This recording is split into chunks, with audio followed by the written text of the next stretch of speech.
1227 میں چنگیز خان فوت ہو گیا۔ اپنی موت سے کچھ ہی دیر پہلے اس نے درخواست کی کہ اس کے تیسرے بیٹے اوگتائی کو اس کا جانشین مقرر کر دیا جائے۔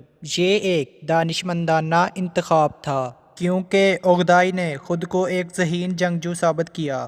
اس کی زیر قیادت منگول فوجوں نے اپنی چین کی طرف پیش قدمی جاری رکھی، روس کو مکمل پامال کر دیا اور یورپ کی طرف نکل گئے۔ 1241 میں منگول فوجوں نے پولینڈ، جرمن اور ہنگری کی فوجوں کو تہس نہس کر دیا۔ اسی برس اوگتائی بھی مر گیا۔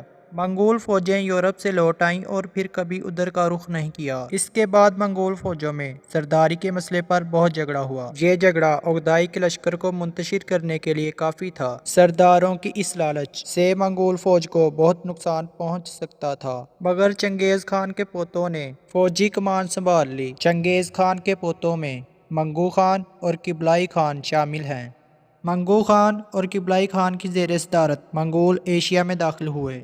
1289 تک جب قبلائی خان نے چین کی فتح مکمل کر لی تو منگولوں کی سلطنت تاریخ کی وسیع ترین سلطنت بن چکی تھی۔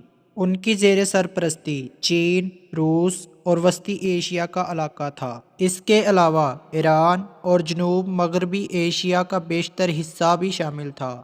ان فوجوں نے پولینڈ اور شمالی ہند تک کامیابی کے جھنڈے گاڑے، جبکہ کوریا، تبت اور جنوب مشرقی ایشیا میں قبلائی خان کی بادشاہت ہو گئی۔ قبلائی خان کی عظیم فتوحات سے منگولوں کو دنیا کے بیشتر حصے پر حکمرانی کرنے کا موقع ملا۔ اس وقت منگول بادشاہت عروج پر تھی، مگر چونکہ ہر عروج کا زوال بھی ہوتا ہے، جلد ہی یہ سلطنت حصوں میں تقسیم ہو گئی۔ 1367 کے قریب منگول کو چین کے بیشتر حصے سے خارج کر دیا گیا۔ روس میں ان کے اقتدار کی عمر دراز ہوئی۔ وہاں چنگیز خان کے پوتے باتو خان کی سلطنت کو بالعموم سنہری جرگہ کا نام دیا گیا۔ یہ 16ویں صدی تک قائم رہی، جبکہ کریما میں یہ اقتدار 1783 تک باقی رہا۔ چنگیز خان کے دیگر بیٹوں اور پوتوں نے وسطی ایشیا اور ایران میں سلطنتیں قائم کیں۔ ان دونوں علاقوں کو 14ویں صدی میں تیمورلنگ نے فتح کیا، جو خود منگول نسل سے تھا اور خود کو چنگیز خان کا جانشین کہلاتا تھا۔ تیمورلنگ کی بادشاہت کا خاتمہ 15ویں صدی میں ہوا۔ تیمورلنگ کے پڑپوتے بابر نے ہندوستان پر حملہ کیا اور مغل یا منگول سلطنت کی بنیاد رکھی۔ بالآخر مغل حکمران تمام ہندوستان پر قابض ہو گئے اور یہ اقتدار 18ویں صدی تک قائم رہا۔ یہ دور منگولوں کا آخری دور تھا۔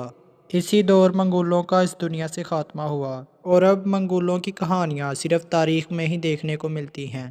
اسی طرح اگر ہم ارطغرل غازی کی بات کریں تو وہ بھی ایک بہادر نوجوان تھا۔ ارطغرل غازی نے نہ صرف منگولوں کا سامنا کیا بلکہ اپنے قبیلے میں موجود غداروں کا بھی ڈٹ کر مقابلہ کیا۔ تاریخ میں ارطغرل غازی کا قصہ بڑے سنہری انداز میں لکھا گیا ہے۔ اگرچہ ارطغرل غازی کا سامنا چنگیز خان یا اس کے بیٹوں سے نہیں ہوا تھا، مگر پھر بھی منگولوں کے خلاف ارطغرل کا کردار بڑی اہمیت رکھتا ہے۔ دراصل ارطغرل کا حریف نہ ہی منگول اور نہ ہی صلیبی تھے، بلکہ اس کا مقصد ایک عظیم سلطنت قائم کرنا تھا۔ منگول اور صلیبی اس کے اس نظریے کے مخالف تھے۔ صرف یہی نہیں، اس کے اپنے قبیلے کے بہت سے لوگ اس کے اس نظریے کے خلاف تھے، جس کی بڑی وجہ اس کے قبیلے میں موجود غدار تھے، جنہوں نے صلیبیوں اور منگولوں سے گٹھ جوڑ کر لیا تھا۔ غداروں کی وجہ سے ارطغرل کو بہت سی مشکلات کا سامنا کرنا پڑا، مگر اس نے ان مشکلات کا بڑی مہارت سے سامنا کیا اور دشمنوں کی چالوں کو جڑ سے اکھاڑ کر پھینک دیا۔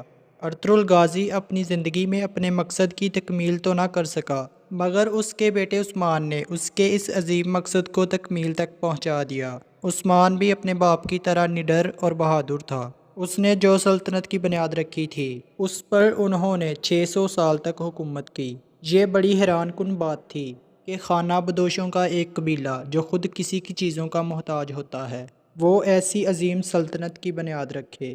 ترک قوم بڑی منظم قوم ہے، ان کی وجہ شہرت ان کا بھائی چارہ ہے۔ ارطغرل غازی اور چنگیز خان کی کہانی سے بہت سے اسباق حاصل ہوتے ہیں، مگر جو اسباق ہم آپ کو بتانا چاہتے ہیں وہ کچھ یوں ہیں۔ نمبر 1، ہمیشہ سچ کی فتح ہوتی ہے اور پسپائی ہی جھوٹ کا مقدر ہے۔ نمبر 2، کامیابی صرف مسلمانوں کا مقدر ہے، چاہے وہ اس دنیا میں ہو یا آخرت میں۔ نمبر 3، ظلم کبھی زندہ جاوید نہیں رہتا۔ اگر آپ مزید ایسی ویڈیوز دیکھنا چاہتے ہیں تو سبسکرائب کریں ہمارے چینل کو اور بیل آئیکن کو بھی پریس کر دیں تاکہ ہماری ہر ویڈیو آپ تک پہنچ سکے۔